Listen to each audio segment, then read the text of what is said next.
أشهد أن لا إله إلا الله وأشهد أن محمدا عبده ورسوله أعوذ بالله من الشيطان الرجيم بسم الله الرحمن الرحيم.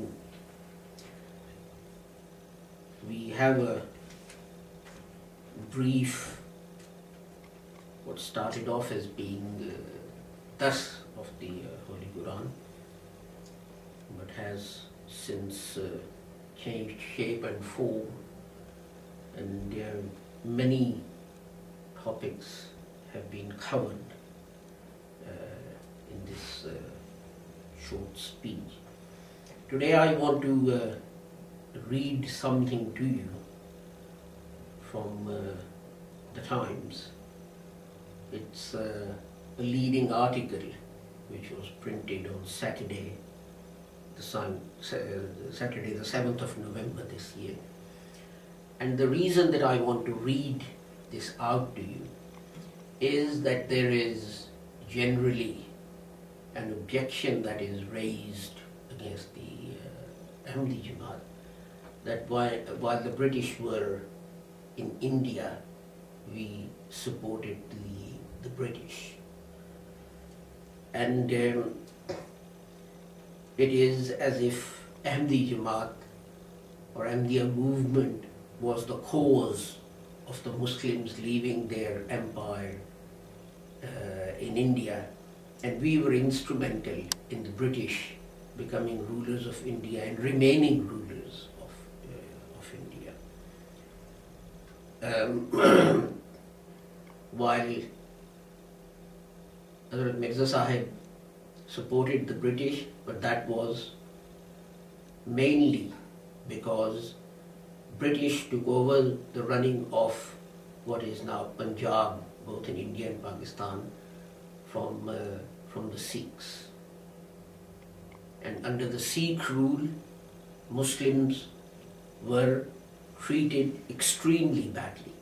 For example, they were banned from calling out the azan, they were banned from saying their prayers. The what's called the Shahi Masjid, or the King's Mosque, which is in Lahore, was turned into a stable for Ranjit Singh's horses, and so on and so forth. And Muslims were powerless to do anything against this tyranny and what they were being subjected to.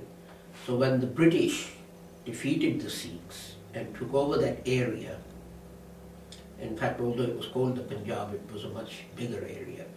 It included what is now the northwest frontier in Pakistan and so on. So when British defeated the Sikhs and took over that area, naturally Muslims supported the British, because British did not place any restrictions on propagation of Islam, on Muslims saying their prayers and following their religion. And as I said, not just following their religion, but also defending it and propagating it. But one thing that the Ahmadis didn't do was to physically, by arms, support the British rule. What we find in this leading article in the Times, the heading of this article is National Trust, and it was printed after, you may remember, the incident in the United States where a Muslim who was a psychiatrist in the American army ran amok and shot many people. The Times has this to say: History teaches another lesson. Muslims have proved brave and loyal soldiers in the British Army in its many deployments across its former empire. They served with distinction in the Indian Army. Many were part of the poorly acknowledged Indian contingent serving in the trenches of the First World War. The police who did an effective job in containing the communist insurgency in Malaya were Muslims. The Palestine police did an honorable job in the difficult mandate days. This is where Israel and the Palestinian Authority are now located. So that shows that not only in India, but in many other countries, such as what is now Malaysia, such as what is now Palestine, Muslims are actually joining the British Army and the British police in supporting the British rule. I hope that this extract that I've read out to you can be scanned and made a part of this video as well.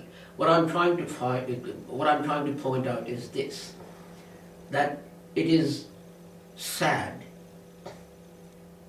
that our non-Ahmadi friends think that simply by lying and denying history, they're serving Islam.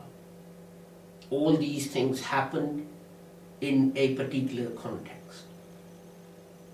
And if they supported, if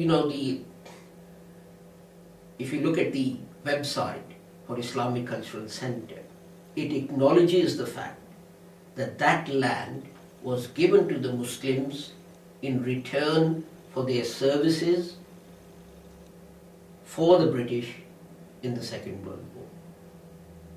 That was why they were given that piece of land. And Islamic Cultural Center and Regent's Park Mosque, as it's called, it acknowledges that. There were many others who supported the British, Sir Sayyid Ahmad Khan, Iqbal, amazingly, who's given the credit for starting the campaign for freedom of Muslims and so on, actually supported the British. And nowhere throughout the history of the Ahmadiyya movement can you find one incident where Ahmadi said that Muslims should not struggle and strive for independence or to improve their position amongst the community of nations, wherever they are.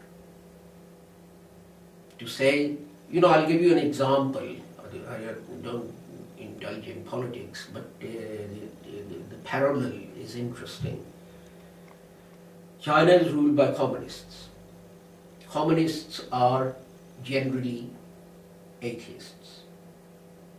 America is ruled by Christians, who the Holy Quran says are people of the book. The Holy Quran calls them Ahl Kitab. They follow a prophet, Jesus, peace be upon him, on whom God sent revelation and gave him a book.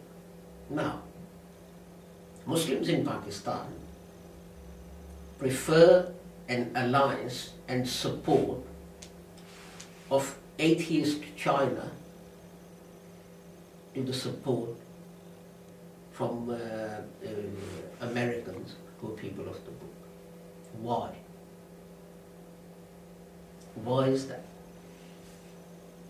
I mean, if you're such strict Muslims and so on and so forth, you should, even if you don't align yourself with the Americans, you should certainly not support atheists, and you should certainly not accept support from them. But they do. Because it is in a particular context, in a particular situation. And that is what we have to remember, that the support that the Ahmadiyya Jamaat gave to the British was in a particular context. It was because the British saved Muslims from slaughter, from tyranny, for persecution at the hands of the Sikh rulers of the Punjab at that time.